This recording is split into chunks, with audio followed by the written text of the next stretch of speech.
You know, all the posts now about sex trafficking, human trafficking.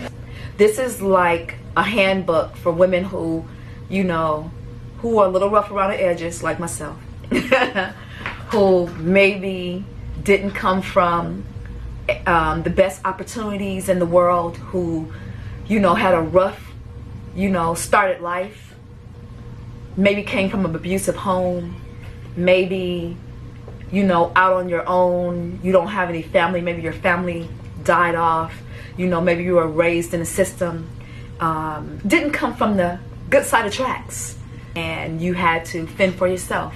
When you out there in the world and you're living with your friends, or you're living on your own and you try to make life on your own, this book will help you be a little bit more conscious of the people who might have plans for your life. Because I mean, in this human trafficking area, is not just men, it's their, you know, it's women helping to sex traffic, you know, these girls. It's young women, older women, grandma looking women, you know, all types of different women, you know, that's doing this. And the pimp don't look like a pimp. The pimp looks like your favorite rapper, your favorite, you know, businessman. I mean, there's so many different looks. Your average Joe, you know, people have the wrong idea of what even a pimp looks like.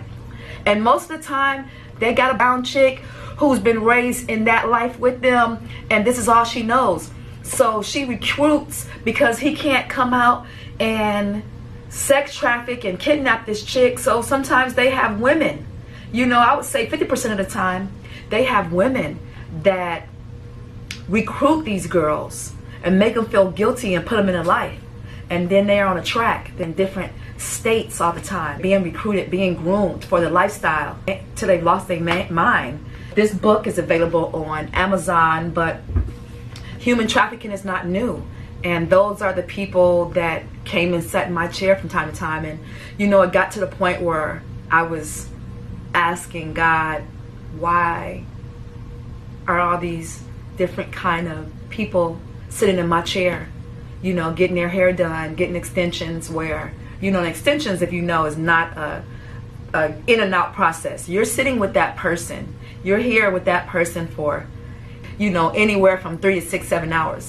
Now I bring my laptop to work and we watch movies because I don't want to talk that long anymore like I used to. If I had known about laptops back then, it is raw and gritty, and you might be traumatized and you might cry, but it's a roller coaster it's a roller coaster ride of good and bad stories. It's all true. It's really my life, you know, at a period of time when I moved from Detroit to Vegas, and not degrading women, or, you know, this book's intention was not to degrade women or talk about women, but to give a voice to women that may not ever have a voice and may not ever get out. Hopefully more than half of them have gotten out. Need some hardcore advice, but in a way that you can understand, you know, because street people got a different language, like surfers, got a different language, lingo, than squares, which I am now, a square.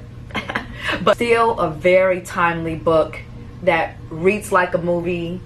It's not boring at all. You know, before I republished it, this is what it used to look like: Confessions of a Las Vegas Hairstylist. And then I got rid of my publishing company because they were taking all my profits, and I had lots of reviews online when this book was published. And so I changed it from Confessions of a Las Vegas Hairstylist to Confessions from a Las Vegas Hairstylist. So don't get this one. I think they're selling it now. They're supposed to be not selling it all, but I think they're selling it like $50 for this book. And this one is like $8, you know?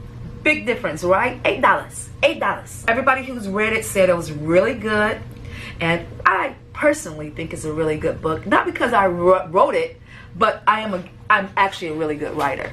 And it's very exciting, traumatic at the same time. You probably will be traumatized and you probably will cry. This can even be made into a movie. So, you know, Quentin Tarantino, if you want to holler at me for this book, you might want to read this book, Quentin. This book is off the hook. I think you'd like this book. But this is a good book, for real. It reads easy, you know, it reads easy, it's hardcore, it is the truth. This really did happen. This is based on my own life, you know, moving from Detroit with 3 children and the things I've experienced, you know. And I would say in that time, in those times, my, you know, clients were like my family. I used to hang out with them. I mean, come on, when you live in Vegas, come on, everything is a party, right? It's a party. You always in a club partying. Well, I don't mean partying like partying. I meant like clubbing partying, because since I've written this book, I've had so many women, you can't even believe, who have texted me, emailed me, found me online, and told me how much I helped them, and that they, you know, changed their life or took a different route or decided not to do it that same way, and to look out for, you know, the dangers I put in this book. It will make you smarter. It will help you to really see what's going on in the world, you know.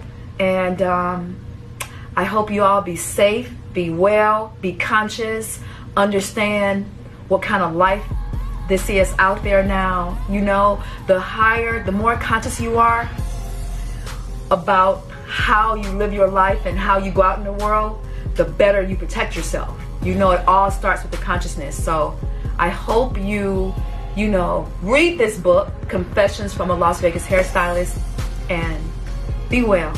Peace on your journey. I'm Mimi Miller, and I'll talk to you soon.